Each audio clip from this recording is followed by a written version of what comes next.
In Godzilla vs. Destroyah, the aftermath of the oxygen destroyer brings forth Destroyah, a beast intent on killing Godzilla, who was on the verge of a nuclear meltdown. Wow. I think I've only seen 3 Godzilla movies, but right now 4, so I'm a little lacking on the Godzilla field right now. I really want to see the original one, and I know I'm supposed to avoid the one that came out in 1998, like The Plague. Well, I kind of want to see the 98 one, pretending it's not a Godzilla movie, because I heard if you watch it like that, it's actually pretty good.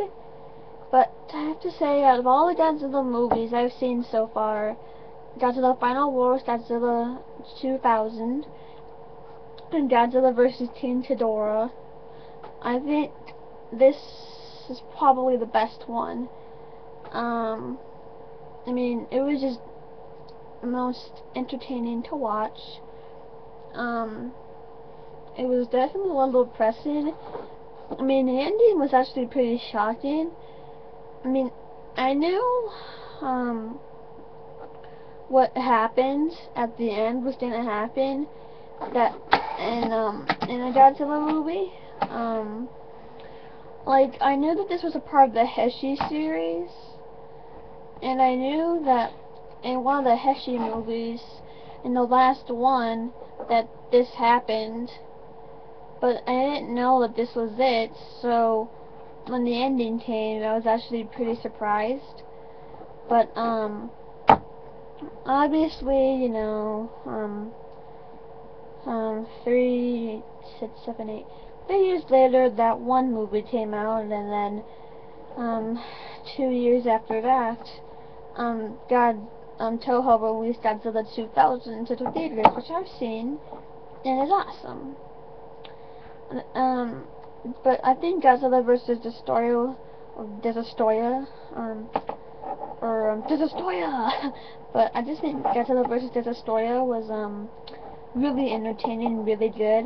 I don't really see, I mean, there was one scene in the movie where a certain character, well, 2 characters were crying, and I was like, why? Why are you crying? Well, you know what, I'm just going to talk about spoilers right now, so if you haven't seen the movie, go see it, it's really good. But, when Godzilla Jr. died, why were those 2 women crying? I mean, did they have a, how did it, I mean, why would they care if Godzilla Jr. died? I mean, why did they care? The Godzilla dying was pretty shocking, I have to admit. At least, well, 3 years later, I'm sure I Star kind of ruined the name. Well, I released a bad Godzilla movie, but at least, in 2000, Toho, in 1999, Toho made a real Godzilla movie, and they released it in American theaters, so Americans could really see what Godzilla was like, which is awesome. But at least in 2014, we're gonna see a new one, by Gareth Edwards. I can't wait to see that, unless the world ends. No, the world's not gonna end. What's all these papers on the floor? But anyway, overall, Godzilla vs. Destroyah. Awesome. Great.